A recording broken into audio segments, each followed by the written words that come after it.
Hey! So I work in the operating room, and I just worked a 12-hour shift in the operating room, and I cannot afford my rent.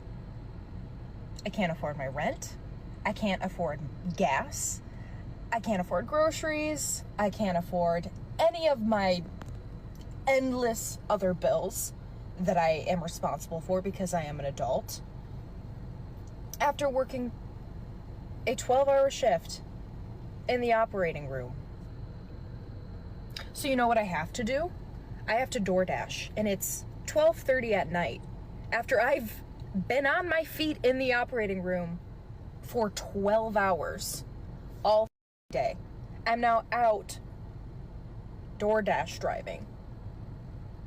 There are some concerning realities about life in America right now. Number one, the younger generations, they are feeling more hopeless about home ownership and retirement. Corporate greed and rising costs have people feeling trapped financially. And for the first time in a long time, parents generally worry that their children are going to struggle more than they did. For many years, people believed that in this country, if you did all the right things, that you could make a life for yourself and a future for yourself.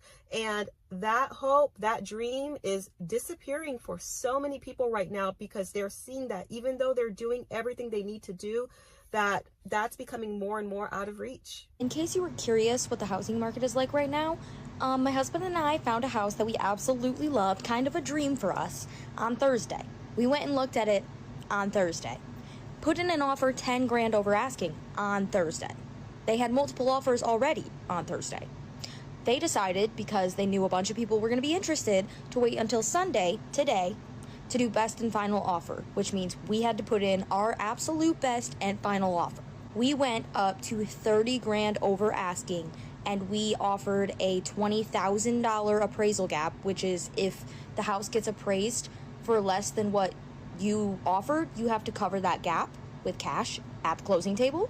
So we offered that. We also, in our offer, said that we're going to do inspections, but we're not going to ask them for any concessions or repairs. So if anything came back bad, they didn't have to fix it. Also, 3-week close. We didn't even stand a chance. We lost. They had 9 offers. 9 offers. Somebody offered, I think, 40 or 50 grand over asking with a full appraisal gap, which means 40 or 50 grand. Like, I just actually want to die because now I'm depressed, and it was my dream house. And now someone else gets to have my dream house because I'm too poor.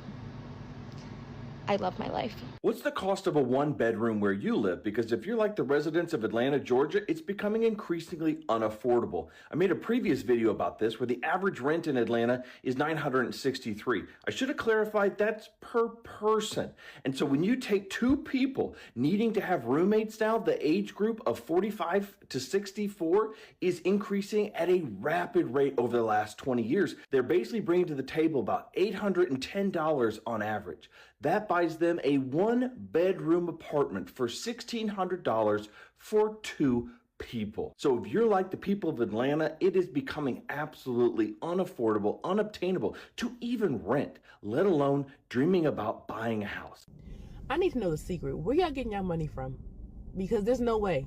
There's no way that everybody's out here struggling, yet everybody has money. Okay, I'm seeing stuff, people out here flaunting what they got, summertime goals, going on vacations, all that. Where y'all getting this bread from? And don't tell me it's a credit card, because I don't believe that. Somebody give me the real source of where y'all getting this money from. 15-ish years ago, I was able to afford a